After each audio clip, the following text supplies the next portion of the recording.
Welcome dear rockers. आज हम sweet combat का अगला पार्ट देखने वाले हैं। अगर आपने पिछले एपिसोड्स नहीं देखे तो पहले उनको देख लीजिए, तभी इस सीरीज को आप समझ पाएंगे।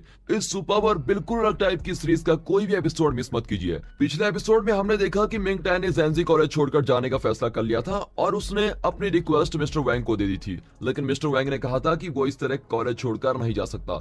इतना ही नहीं, कॉलेज के ट्रेडिशन के अनुसार उसे फेंग यू के अगेंस्ट बॉक्सिंग मैच खेलना ही होगा। तो अब इस एपिसोड की शुरुआत में मिस्टर वैंग बताते हैं कि इस कॉलेज के बॉक्सिंग ट्रेडिशन को हम बिल्कुल नहीं तोड़ सकते, लेकिन फिर भी तुम्हारे लिए मैं कॉलेज के प्रिंसिपल से बात करके देखता हूँ, मुझे थोड़ा टाइम दो। अब मिंग टैन कहता है कि ठीक है, आप मुझसे बात करके मुझे कोई अच्छा फैसला दे दीजिए, और ये कहकर मिंग टैन चला जाता है। अब स्टेडियम में जियाओ फेंग नाम की उस लड़की को दिखाते हैं जो फेंग यू को बॉक्सिंग मैच के लिए चैलेंज करने आई थी, लेकिन जियाओ मी उसको साफ कह देती है कि तुम्हारी मर्जी यहाँ नहीं चलेगी, इसलिए चुपचाप जगह को खाली कर दो। अब सुनहाओ अपना हाथ बढ़ाकर जाओमी को चैलेंज करता है। ओह ये बात है, मैं भी तैयार हूँ, ये कहकर जाओमी चैलेंज के लिए तैयार हो जाती है। अब ये देखकर बयूनो मिया से पूछता है कि अब ये दोनों बेकार में क्यों लड़ना चाहते हैं, तो मिया बताती है कि सुनहाओ ने अपना हाथ बढ़ाकर हैंड सिग्नल दिया था, और ऐसा सिग्नल देकर तुम किसी को भी चैलेंज मैच के लिए बुला सकते हो। इस तरह के चैलेंज में एज, जेंडर वगैरह की कोई पाबंदी नहीं होती। अगर रिंग के अंदर 10 लोग भी हों तो तुम उन सबको चैलेंज करके उनसे लड़ सकते हो। यही है यहाँ का ट्रेडिशन। और अब सुनहाओ ने जाओमी को चैलेंज किया है, तो इसीलिए दोनों बॉक्सिंग करेंगे। अब उसका एक्सप्रेशन सुनकर बयूनो मैच एंजॉय करने के लिए बिल्कुल तैयार हो जाता है। अब रिंग के दोनों तरफ रेफरीज आ जाते हैं, मैच शुरू होता है और दोनों में खूब लड़ाई होती है। अब जाओमी स्पोर्ट्स कॉलेज में पढ़ने की वजह से एक प्रोफेशनल की तरह सुनहाओ पर पंचेस मार रही होती है, लेकिन सुनहाओ जो एक बॉक्सिंग चैंपियन है वो आखिरकार जाओमी को पूरी तरह से लॉक कर देता है, और अब रेफरी सुनहाओ को विनर अनाउंस कर देते हैं, और गुस्से में जाओमी वहां से तुरंत चली जाती है। फिर बयूनो मिस्टर वैंग से मिलता है और आने वाले टूर्नामेंट के बारे में डिटेल्स मांगता है। मिस्टर वैंग चौंक कर पूछते हैं कि क्या तुम भी टूर्नामेंट की वजह से कॉलेज छोड़कर जाना चाहते हो? अरे नहीं सर, मुझे तो कॉलेज बहुत ही बढ़िया है, अगर आप मुझे मार मार कर यहाँ से भगाएंगे ना तो भी मैं कॉलेज छोड़कर नहीं जाऊंगा। अरे यहाँ इतनी अच्छी चीजें जो है। ओह वेरी गुड, ये हुई ना बात। चलो मैं तुमको डिटेल्स देता हूँ। उस रिंग के अंदर मैच होगा और उस मैच में कॉलेज के फ्रेशर्स यहाँ के सबसे एक्सपीरियंस फाइटर से मुकाबला करेंगे, और इसको मीडिया भी कवर करेगी। ये कॉम्पिटिशन इतना फेमस है कि ओलंपिक्स भी मार खा जाएंगे। जो ये टूर्नामेंट जीतेगा उसकी तो किस्मत खुल जाएगी, उसकी फैन फॉलोइंग लाखों करोड़ों की तादाद में होगी। अब ये सब सुनकर बयूनो का जोश तो सातवें आसमान पर पहुंच जाता है, और वो कहता है कि मैं भी टूर्नामेंट में पार्टिसिपेट करूंगा, और ये कहकर वो भाग जाता है। मिस्टर वैंग उसको वार्न करते हैं कि ये बहुत ही रिस्की गेम है, इसमें जीतने वालों से ज्यादा लोग घायल हो जाते हैं, लेकिन बयूनो वार्निंग सुनने के लिए भी नहीं रुकता। अब अगले शॉट में फेंग यू को दिखाते हैं, जिसने मिंग टैन के लिए साइकिल खरीदी होती है, लेकिन इसे वो मिंग टैन को कैसे देगी? उस जैसा सेल्फ रिस्पेक्टिंग लड़का मुफ्त की चीज तो कभी नहीं लेगा, और इस तरह सोचती भी वो चल रही होती है। फिर रास्ते में एक आइसक्रीम शॉप देखकर वो अंदर जाती है। वहाँ रैबिट के भेष में एक आदमी सभी को नोटिस दे रहा होता है। दो बच्चे उसे खेलने के बहाने उसको नीचे गिरा देते हैं, और वो बेचारा उठ नहीं पाता। इतने में फेंग यू जाकर उसकी मदद करती है। फेंग यू को अपने मामा की दी हुई गुड़िया याद आती है, और वो उससे हंसकर बातें करने लगती है। और तब हमें दिखाते हैं कि रैबिट के भेष में और कोई नहीं, अपना मिंग टैन है। मिंग टैन को तो हैरानी होती है कि ये लड़की हंसकर बातें करना भी जानती है, क्योंकि मिंग टैन उसको हमेशा गुस्से और एटीट्यूड में देखता था। लेकिन फेंग यू ये नहीं जानती कि ये मिंग टैन है, और वह खुशी खुशी उससे बातें कर रही होती है। फिर वो आइसक्रीम खरीदकर खाने लगती है, और उसके चेहरे पर इतनी खुशी देखकर मिंग टैन को लगता है कि शायद वो बाहर से एटीट्यूड और मूडी वाली है, लेकिन अंदर से उसका दिल साफ लगता है। अब अगले सीन में दिखाते हैं कि जाओमी बहुत ही दुखी होती है और अपने पापा की दुकान में आती है। उसके पापा कहते हैं, लगता है बहुत दिनों बाद किसी लड़के ने तुमको हरा दिया है, मैं उससे जरूर मिलना चाहूंगा। अरे आप चुप रहिए पापा, उसके बारे में बात मत कीजिए। तब सुनहाओ उस दुकान में आता है और जाओमी कहती है कि इस बार तो तुम जीत गए, लेकिन जल्द ही मैं तुमको हरा कर दिखाऊंगी। लेकिन सुनहाओ मुस्कुराकर वहीं खड़ा रहता है। इतने में जाओमी के पापा सुनहाओ को जीतने के लिए कांग्रेचुलेट करते हैं और उससे बहुत ही अच्छा बर्ताव करते हैं, और ये देखकर जाओमी गुस्से में बाहर चली जाती है। तब उसे फेंग यू का मैसेज आता है और वो फेंग यू से मिलने जाती है। फेंग यू बताती है कि मैंने मिंग टैन के लिए एक साइकिल खरीदी है, लेकिन मुझे उसको देने में जरा डर लग रहा है। तो जाओमी उसको चिढ़ाती हुई कहती है कि ओहो, बात इतनी दूर पहुंच गई है कि मैडम उसको एक्सपेंसिव साइकिल दे रही है। खैर अब खरीदी ली है तो देने में देर कैसी। ये कहकर जाओमी फेंग यू को मिंग टैन के घर लेके जाती है।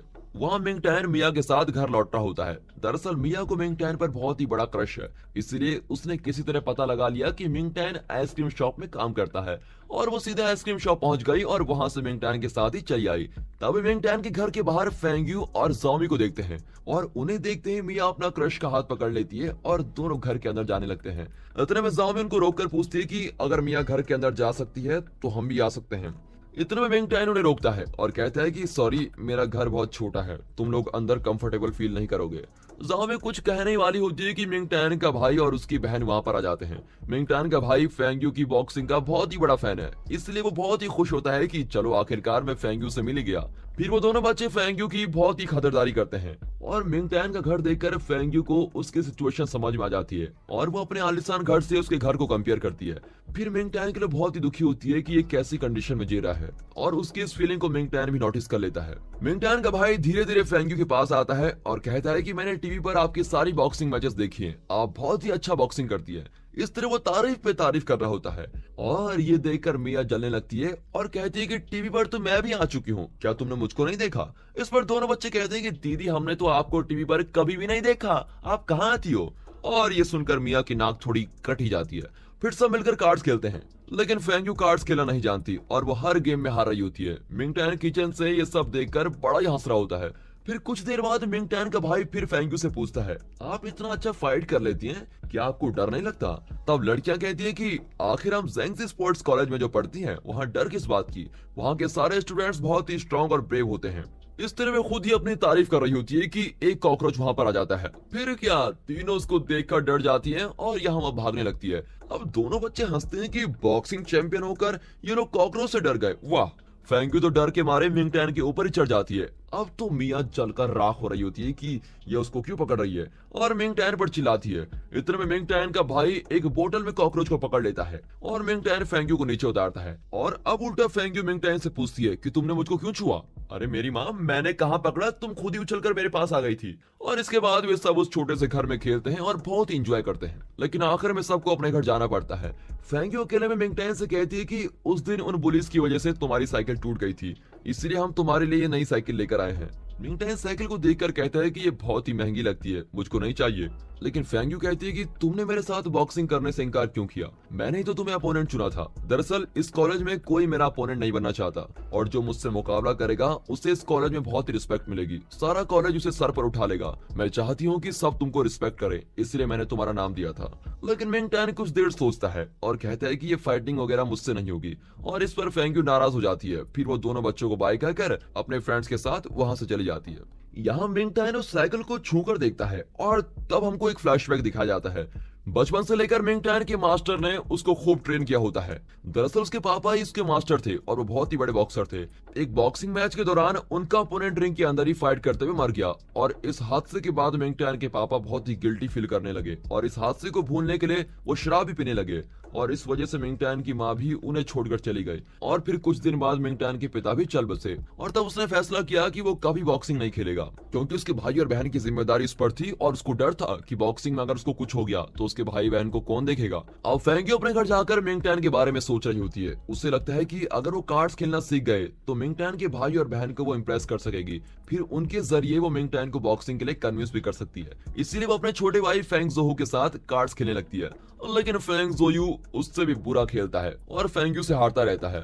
2-3 राउंड्स के बाद वो बोर हो जाता है और कहता है कि मैं बड़ी बड़ी कंपनीज के साथ गेम खेलता हूँ दीदी, और तुम मुझे बच्चों के साथ गेम खेलने को कह रही हो। अब अगले दिन फेंग्यू और मिंग टैन कॉलेज के प्रिंसिपल से मिलने जाते हैं। उन्होंने प्रिंसिपल से क्या बातें की, क्या मिंग टैन इस कॉलेज में ही रहेगा या फिर कॉलेज छोड़कर चला जाएगा? इन सवालों के जवाब हमें आने वाले एपिसोड से मिलेंगे। दोस्तों, हम कोशिश करेंगे कि आगे के एपिसोड्स जल्दी अपलोड कर सकें। और अगर ये सीरीज आपको पसंद आ गई है तो सच में यार एक लाइक और वीडियो को सब्सक्राइब तो अभी कर दें। बाकी मिलते हैं अगली वीडियो में, तब तक के लिए goodbye and peace and finally thanks for watching.